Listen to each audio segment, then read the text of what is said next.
Thank you very much, far too kind. Welcome, welcome, welcome. Another week mixed by our styles. Hope you guys enjoyed it. Even if you didn't, that's not our problem. I'm Shuji from the IrRAParable Damage. This is our styles. I represent IrRAParable Damage. We're bringing the family together. So what up, guys? This is D-Money. We're ready to kick off the show. So, Abby Styles, what can you tell us happened this week in hip-hop history? Well, That was great, Mac. Flavor in your ear. If you know the remix with B.I.G., D, you like to say this line a lot. I ain't from Houston, but I rap a lot. If you don't know, now you know. That's why we call ourselves Flavor in your ear. Right. So on March 13th, 1972, Common was born. So I don't, Chiki, I think you want to run Common? I'm not a common man, but I'll tell you what Common is. Listen, I know a lot of you out there probably know him as an actor. Or maybe from the older guys who know him from his beef with Ice Cube. Or his beef with Drake. Or his collabs with Kanye was also one of his biggest songs. But Common actually has like about 3 or 4 songs about his love for hip hop. So one I will always mess with Common. 2 is a great lyricist. So for you out there, if you guys out there, go check him out. I haven't said this for about 2 weeks, but go check Common out. Yeah, so Common, formerly he was known as Common Sense. Yes, he debuted in 92. He won a Grammy for the best R&B song with Erykah Badu. If you listen to our show, you would have heard the song Love of My Life. I think it was last week. The week before. Last week or the week before. Yes, and alluding to Shiki saying about the beef with Ice Cube, the songs beef started with I used to love it. But we'll get into beefs. Stay tuned to our show, and we are going to get into beef and the history of beefs and so on. On the March 16, 1959, we have Flavor Flav. Flavor Flav! Yeah, boy! Yeah, boy! I think Flavor Flav is because of the look and the image of the clock and the way he used to dress and having reality shows called Flavor of Love. Because people, I think, maybe underplay his importance. Flavor Flav was a member of Public Enemy. It was in the pre-NWA, that was an important group to hip hop. It was anti-establishment and that type of thing. So Flavor Flav, even though he comes across as a buffoon, he was a hype man and had a couple of verses on Public Enemy. Yes, and I'm going to speak on the hype man. If me personally, I would say hype man started from Flavor Flav. Okay. Maybe highlighted from. It actually highlighted What made the hype man famous? What made the hype man famous? Basically, Flavor Flav. And I'm going to give you background. Co-founder of the rap, like she said, rap group Public Enemy, was Chuck D. Rick Rubin, who we spoke about last week again, wanted to sign Chuck D as a solo artist, but said no, you need to sign Flavor Flav. So basically what I said is you don't listen every week, you're not going to know what is going on. Secondly, don't go here talking out your neck like Flavor Flav. You know, IrRAParable has a position available, an intern position, which is for clock boy. So someone to just chill around, hang around with us, wearing a clock around. Just to check the time, because you know, the past few weeks we'll be going over there. So hit us up on social media for a position available. At IrRAParable there. Club boy. Okay, and on March 18, 1970, Queen Latifah. Another one just like Common, a lot of you out there might probably know her as an actor. Queen Latifah been around since the 80s, made some great music, great rapper. The reason you have Naughty by Nature and Stretch, because Stretch came up as a roadie under Queen Latifah while he was on tour with, what is the group again that Tupac came up under? Digital Underground. Digital Underground, and he was a roadie at some part. So her roots are, I mean, she's deep rooted within hip hop. I don't want to only tie that to Tupac, that's why she's there, she's her own entity. But Queen Latifah is great as well. Yes, so I know you young people might only know her as an actor, but no. So for you young ones, she signed with Tommy Boy Records in 1989. She's most known for the song UNITY. Say properly. UNITY. Okay, which won a Grammy as well, right? She's like she said again. She's an actress on Set It Off. If you watch Barbershop 2, and that's just to name a few. Yeah, she was a lot more, but anyway, It's just to name a few. Yes.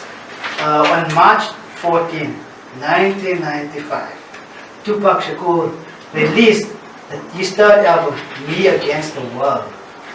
You know, a lot of people don't know, they equate Tupac with Death Row. Tupac was only on Death Row for 10 months. This was the album that was his last album released before he was on Death Row. And people only believe to get huge success, like selling #1 albums and big albums under Death Row. Prior to that, he was successful, but not more as an actor than actually as an MC. But this was the album before he was on Death Row.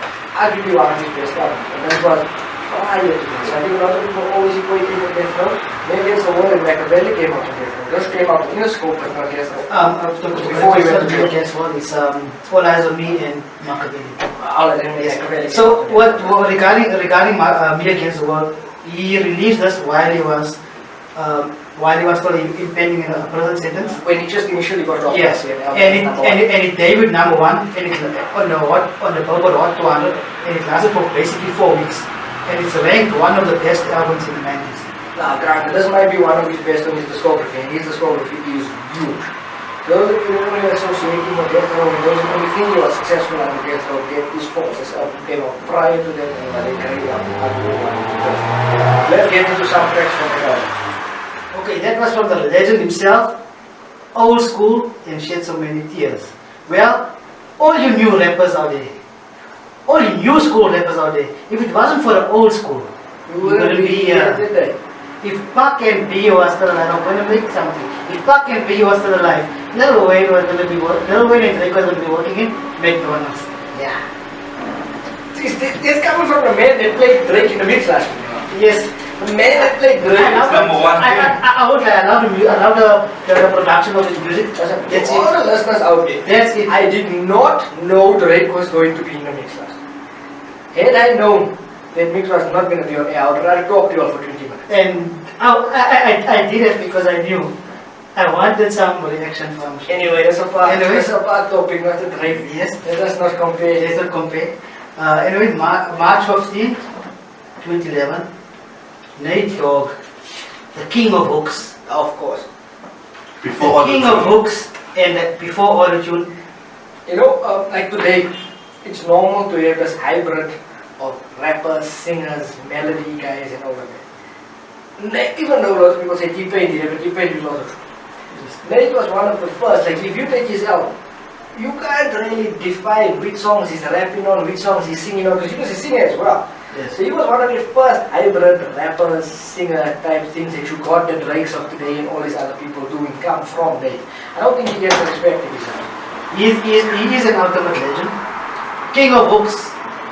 Yeah, but anyway, March 15, 2011, Nate Dogg So, yeah, passed away. actually. Yes, it's 10 years. Rest in peace. And I believe it's a 30th anniversary with him being on Death Row. Well, If you look at our page, you'll see that yes, follow us on Anyway, like last week with the beginning, we each selected a song. D, what's your song? he stole my one. No, styles. Okay, I think we're going to get into the songs, and at the end of it, Just let you know, he stole my let one. you know who picked what, and we're going to get And up. don't decide who won. Yeah, Yes, because okay, he stole guys. my one. Just remember. I keep dreaming and listening to Drake was.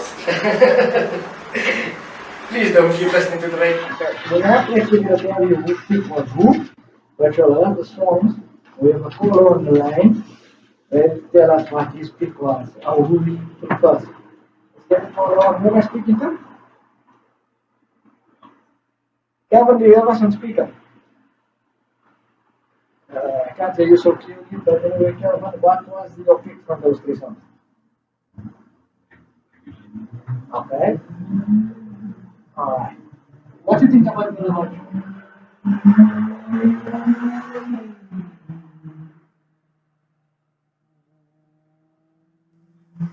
I don't know what does it better without like that. Are you sure? 100% sure. Okay, listen. While I discuss with my co-host, stay on the line, please, Gavin. Let me explain to you how I beat him on a technicality. We were supposed to choose 3 Nate Dogg songs. Neither of the 2 of them chose a Nate Dogg song. Regulators is Warren G featuring Nate Dogg. It's a Warren G song. All About You is Tupac featuring Nate Dogg. It is a Tupac song. Nobody does it better. It's Nate Dogg featuring Warren G. I am technically the only person. but when- Let me finish my point. I am technically the only person that chose a Nate Dogg song. Okay, what? So if we say we're supposed to pick Nate Dogg song, I am the only one that picked a Nate Dogg song.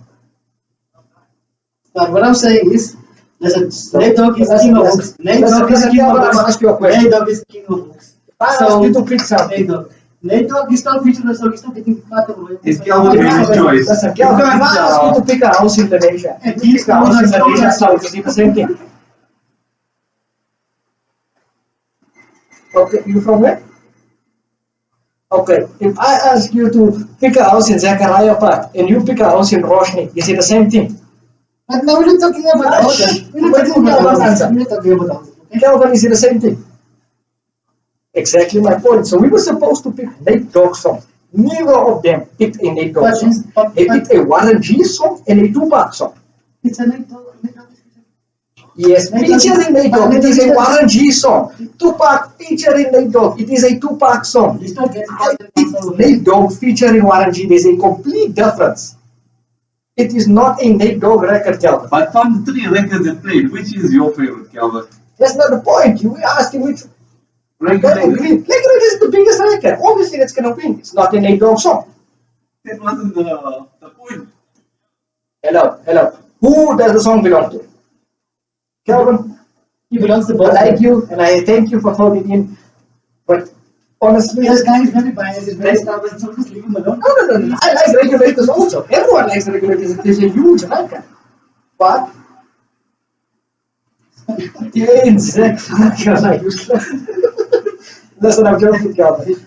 But thanks for the call and thanks for your opinion. Regulators might be the best record. Yeah? It is. But it is number 2. But on the technicality, I win this. Calvin. Let's be realistic. No, it's not. And it's just why you can first win.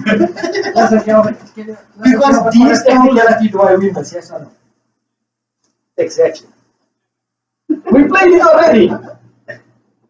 No, we're not playing it again. Thanks for the call, Calvin. Nobody, you know one thing, nobody does better than nature is the hooks. But anyway, anyone can watch the Grammys this week? Not, to be honest, only after I read Nazu. Only after I read the report on the Grammys. I was basically against the Grammys because of what you're going to speak about. No, I didn't watch it yet. The nominees this year did shock me a bit. It was kind of real hip hop, underground hip hop, it's not a mainstream and all that. Yeah. The best hip hop album gets nominations that were one super commercial was some underground stuff that was not like Yes.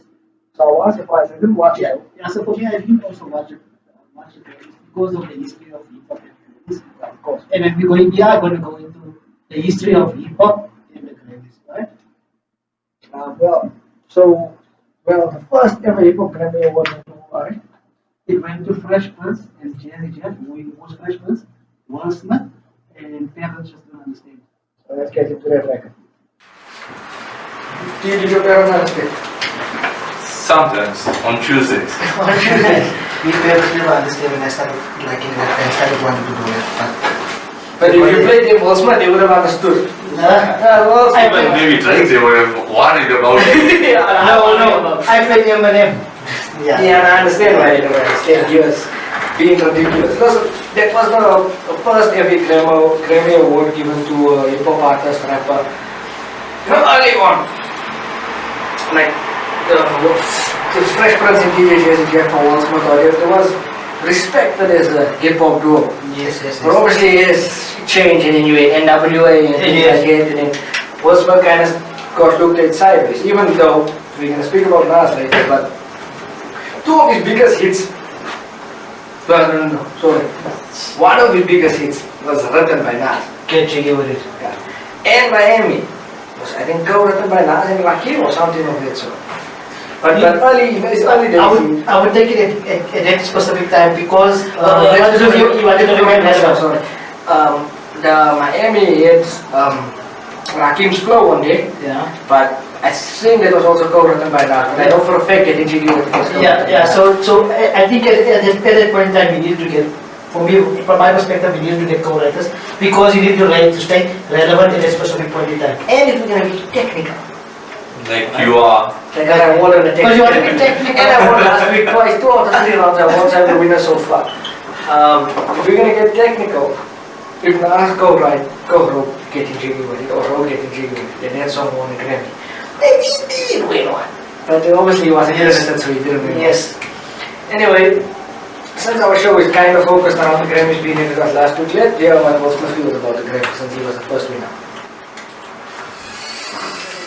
Will not be televised. He said the hip hop was put on television. The hip hop segment was put on television in 1990. How old were you? I was 1990, I was 4 years old. Did you watch it? Back in my TV, at 6 o'clock. And when you do it, Bob TV will go. No, but anyway, it was a push towards hip hop. Even though they won the boycott by getting it televised, as we're going to go into the going towards the Grammys and hip hop versus the Grammys. And just let me clarify, we are talking about the Grammys, the Recording Artist Award, not your grandma. Yes. So we have nothing against your grandmother, we are not boycotting her.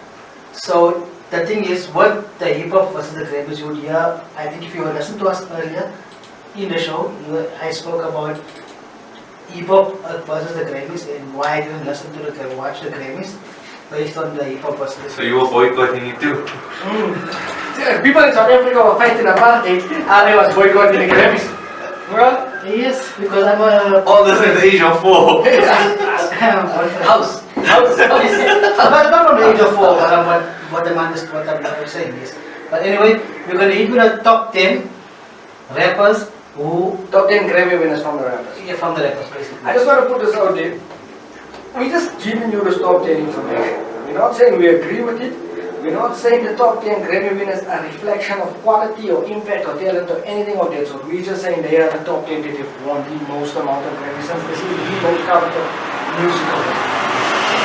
I'm going to come with the first, at 10, Childish Gambino, he won it, I think it was on the first Grammy, if I'm not mistaken. I'm saying we won 5 here. Yeah, 5, I think it's on that same... So you won 5 at once. In the same time. That's what I'm thinking, yes. For me, I can't speak Childish Gambino because his music is weird, his dancing is weird. He only Just childish. Yeah, and he's a Gambino. Right, so... He's an Italian mafia. That's why he won that he's a Gambino. I might be mistaken, but it was due to that album. As Chiki was saying about dancing, it's something made in America or something, or some other songs. I can't All remember. I know is he's weird and he's from the Gambino. And at number 9, we have Lil Wayne, with 5 as well. You know, thinking about Wayne's impact and success, for him to be at 5, like, okay, so we're still reading out the list, but if you hear as the list goes on, the people that are in the top 5 and things, I would expect Wayne, I'm not the biggest Wayne fan in the world, don't get me wrong, but in terms of the impact, the run he had, the success he had, I would expect him to be higher on the list. But would you say Wayne has bars?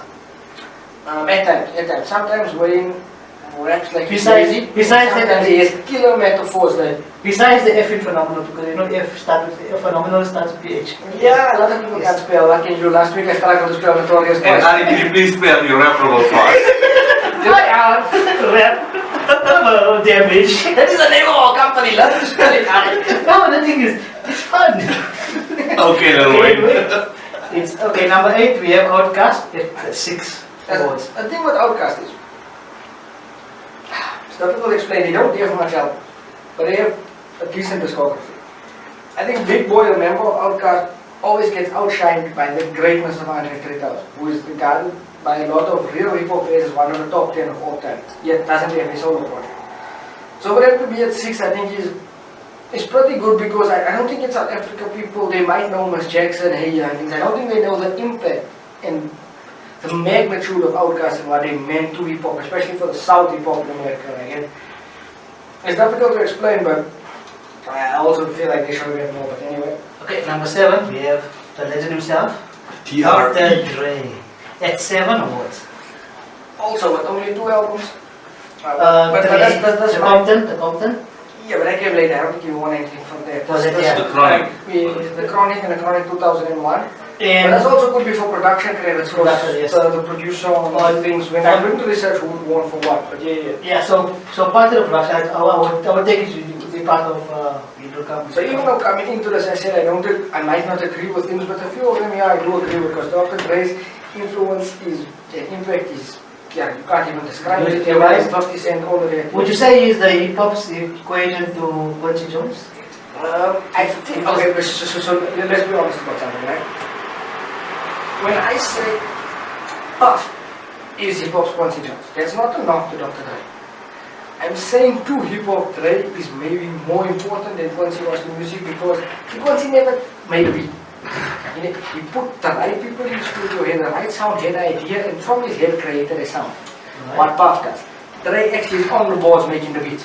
Quincy never did Okay, it. but Dre not always as well. Yeah, no, he gets other people as well, but he has the ability to. Where Puff gets the right people in the room, the right sound and creates it. So that's why I put Puff in this category. Okay. But you can say that as well, because it's a compliment. It's not a shot at him, but he actually makes the beats once he doesn't make them. So number 6 is so say 2 group albums, 1 solo album, the other one that you made with no beats like 50 cents. You got the album with no beats. For her to have 8 Grammys on 2 group albums and a solo album. Because I don't agree with the Grammys 90% of the time. The second solo album I don't regard as an album. I doubt they won anything for their first group album because it wasn't successful at all. This is great. I think this is one of the ones that actually deserve what it has. It shows how, again, like we spoke earlier about Nate being one of those hybrid artists. Yes. Rapping and R&B. If you listen to the Miseducation of Lauren Hill, even though she's regarded as a rapper and maybe one of the best rappers, that album is about 60 to 70% R&B. Okay, please. Okay, now I'm going to go to number 5. I'm still spelling the words. Right? I asked you to use it for playing points in German hip hop, right? Then we've worked for Real, also a producer, right? He produced different genres. That's why you can't put Pharrell on the perfect terms of people because Pharrell is Pharrell. Pharrell is Pharrell. So, we're basically equating, like, understand? Pharrell's been wearing skinny jeans and chokers since the early 2000s. But Pharrell, skinny jeans and chokers were the thing. but Pharrell is one of the dopest producers ever. Now been around since the early 80s. And just to what's supposed to be, if you heard the song Correct and Effects of that right? No, it's not Pharrell, but he played part in it. He co-produced it. So anyway, Pharrell won 13 awards on that, and he's sitting at number 5. And then we have one of the new school rappers, he's at number I don't 4. think he's new school anymore, but anyway. But he's one of the He leaders. listen to everyone. No, He's definitely new school. definitely on the list. He's definitely new school, and one of the leaders, aside J. Cole, it's Kendrick Lamar at 13 as well. I don't know, again. If you take into account everybody else on this list besides the Travis Kemp, I'm not even getting back into it. But everyone else on this list came out between the early 90s and the late 90s. And they have these type of numbers. He came out 09, 2010 maybe? 09, 2010, yes. Mixtape 09, 2010, 2011, and he's sitting at 13 grand. Again, don't really agree with what the Grammys were. It's again it's a shout out to his greatness as well. It's easier than now. And for him to be started at the university. And he only has what 3 albums out. Yeah, To Go Butterfly. It's Keyboard Kid Man first, and People Go Butterfly, and there. And but Section 8 has a mixtape. and Good Kid Man is currently being started at the university. Would you say it's poetic justice? And it's for it. I don't even know it's a Drake song with him, so I don't listen to it. But I watched the movie Poetic Justice with Tupac and Janet Jackson. Okay, and then we're going to have the number 3 is Eminem. Understand? At 15. As an out, Stan will tell you that since this the top 3 will give you a song from It was Eminem featuring Dr. Dre and 50 Cent, Cracker Barrel. And we're going to. Can I just say something before we go further? I'm going to mention it later, but his only Grammy was from that Not from the. what Eminem and Dr. Dre. Anyway, we will jump back to because because it's a deeper thing. number 2. Number 2, we have Kanye West at 22 awards. That was Kanye West, Jesus Walks, right? If you heard the verse, they said, radio didn't want to play the James Wolf, right? But it is one of his iconic songs on the College Dropout. And we played it on radio. Anyway, Because we IrRAParable, damn it. can I give it to you? So we put it through the wire. Also, through the wire. From College Dropout, those who don't know. I'm one of the biggest guys. I'm one of the biggest contributors as well. Basically, on music-wise, production-wise, yes. And the number one goes to Jay-Z at 23. There was Jay-Z featuring Jermaine Dupri, Money in a Thing. But as you said earlier, Jay 23, Kanye 22. You know, that only changed.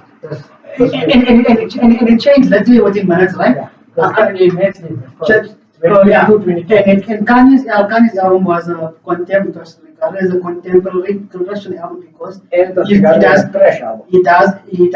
he's now doing Christian Okay, music. so besides the lyrical content of it, besides it being Christian music, did you listen to the album? I didn't. The album was pathetic. Kanye doesn't know what the album he's putting out. Okay, but anyway, I'm going to listen Did to you ruin the Nas album? You know how difficult it is to ruin a Nas album. I'm going to listen to That's how Kanye got up with him momentum. Momentarily, it went 22. but okay, and then Jay, I'm going to come back on it. Explain to our Jay what, in terms of the song which was that was Jay featuring Jermaine Dupri. Yes. At the time, remember, I think with the segment we did Kids with Hits, and two of the people we had on the Bow Wow and Kid and Play. No, Kid and Play Christos, sorry, was songs written by Jermaine Dupri. So arguably at the time, Jermaine Dupri was bigger than Jay. So Jay's second album. So second or third album. I think that's going to Second, third album. So arguably at this point, this was where Jay was blowing up, and Jermaine Dupri was already Jermaine Dupri. The only reason he did the song with Jay because of the line in the hook that said, "I'm deep in the south, kicking out top big." That's a line from an earlier Jay song. It Jermaine Dupri beats from the south only worked with Jay because he said that line, "I'm deep in the south, kicking out top big." That's how the song came about, and Money in the Thing. That's a hook. The hook of the song is lyrics from previous Jay songs. Okay, so we're gonna go into we heard our top 10, and from the top 3, right? We have one of the greatest rappers, I think, ever, Jay-Z and Eminem, were great. Speaking on, even though they won so much Grammys, they spoke on behalf of other rappers and other artists that were supposed to win. So I think it's only fitting that we play them, and you guys can hear from the mouths of the legends. And these are the ones that won a lot, so there's no reason for them to say anything. Yes, they could have kept quiet because at those times when they won awards, they could have kept quiet and just let it slide. But true to hip hop, they spoke about it. There was Jay speaking on the Grammys in 1998, basically talking about DMX. A lot of people don't know. Well, a lot of people know DMX, but unlike the rest of us, I was only old enough in 98 to know what was going on. I was 6 years old, so I couldn't tell. So basically, I explained in 1998, DMX was I think the first artist to actually release 2 separate albums in the same year, 2 platinum albums in the same year. So I'm saying 2 separate albums coming today. 2 separate albums in the same year, and both to reach platinum. And if you are Jay-Z at that point in time, you won on the In my lifetime, volume 2. The song we played from Yes, that album. And he released, let's just say that DMX should have won it. DMX should have called it. And he's I think at the time it was the harder, the more grimy, the more aggressive, the more violent.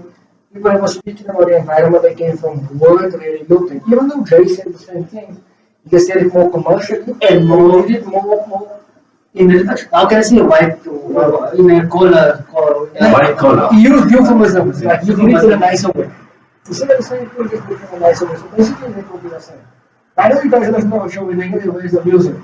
But from the first show, we basically said our show is a hip hop appreciation show. So now and then you're going to get this type of stuff with information we give it to you. So just bear with us and we'll get back to the record soon. Yeah. Anyway, Jerry was number 1. Number 3 was Ed. Let's hear what he got to say. So you heard 2 audios from Jay-Z and Eminem. One of the top two of the top three that won the most Grammys, Over top 5, maybe 7. right? And two of the top MCs in hip hop history. And they're speaking about hip hop not being really recognized. Yes, Speaking about basically the Grammys being disconnected. So basically what he was saying is, well, apart from everything he said earlier, first he started resonated with me about more. Said first he didn't win artist of or new artist of the year or whatever the category is. And if people remember, those that are old enough to know, Puffy between 03 and maybe 07, 06, 07. Okay, I'm going to Not say only then hip hop, then music. you then music, you then sneakers. The biggest debut album ever. Till today is the biggest debut album ever. Did not win Best New Artist. Yet Evanescence won Best New Artist. I don't know if you people know who Evanescence is out there, because I do too. Yes, I know about 2 I songs of them. I know about 2 songs of them, but I know every single record of the first 2 first 3 albums. And then the genuine album they released in those 3 years after coming out. And what Catherine should I try, they got one of the biggest albums ever. And not to win an award. And that's why also hip hop versus Grammy just gets the disconnection. Remember, DMX, there's 2 platinum albums, never won Jack. 58, the biggest debut ever. And didn't win it. So like this whole top 10, I don't even agree with it because we've got What do you disagree with? What do you disagree with? What do you disagree with? legendary artists that have not been Yeah, mentioned. of course. What Yes, they of do course. because Listen. Ice Cube, we can mention Listen, I can DMX, give you just a few. The Pac, Pac. Tupac, the Thing, B.I.G. B.I.G., Pasta, Snoop, DMX, J. Cole, Run DMC, The Game. Before I even say this name, Yes, I'm I'm not the biggest Nicki Minaj fan, but as a lyrical female MC, she should have won something. Yes, Cardi B don't like any of her. yes Megan Thee exactly. Stallion is Yeah. Okay. but both of them won a Grammy. She don't have one. She is a female MC. Nicki Has Minaj ran hip hop for the past 10 years. as a female She is MC. the biggest female MC since Lauren Hill and Lil Kim. Yes, and Don't have that. we're speaking about writing albums, right? Wu-Tang Clan. That's not even anything. I'm not talking Wu-Tang as a group. Yes, I'm I talking Wu-Tang as a group and Wu-Tang as individual. Because Wu-Tang has Sounds maybe woo. Maybe Wu. Yes. We play your song next week. Maybe Wu. Okay, so as we Chiki, I'm gonna allude to this to this what you said earlier. You said There's someone else on there that is you that we left off the list because of a certain reason. right? Okay, so I understand what I already. So anyway, Someone that should have won from 1994, the last year. Every album, besides the one that Kanye produced, because he messed it up. yes, and I'm gonna come on this, right? So Jay-Z won gold on that. The reason why Jay-Z won that he won 23 and he went over Kanye West. They were tying in the beginning. One of the reasons why he won 23 was because he co-written the became Megan Thee Stallion and Beyonce's record, Savage Remix, right? And recently, previously, earlier, you alluded to Nas co-writing wordsmiths, 1 or 2 songs, and they won a Grammy. But why wasn't Nas's record? Why wasn't Nas's included as a win? Okay, because Now Jay-Z is one of there is a difference between writing and ghostwriting. As he Cardi B, Patterson Fontaine is known as a writer. Right? Kanye, when he got the record, you know, either Consequence, Sci-High, Yes. Common, whoever wrote the record. Right. No, it's only if you go. Yes. At our time, there was not albums. Yes. So still go to the And- web and go check. and pull it out of the and see the credits on it. You could see a certain person wrote the album. Now in the streaming era, you can see that. Fair enough. Ghostwriting is if I write a song for you, you pay me to write your song. I get nothing after it, and I get no credit for it. That's what's ghostwriting. Ghostwriting is what Drake did. And understand what Drake Drake did is I said ghostwriting. That's what Drake did, right? He said, I'm the best rapper alive. I'm not top 5, I'm top 2, and I'm not 2. Yeah. First name ever, last name Drake, ever. You don't write all his own stuff. First time, last time, greatest, Yes, yes. So that's my point, it's ghostwriting. So you can't obviously win the award if you're not credited on the song. If you credit on the song, you can win the award. That's how it works. So with Nas, with wordsmiths record, It was ghostwritten. No one knew, only up and no down. one knew until, I don't know who spoke about it first, but someone said it last time. Yes.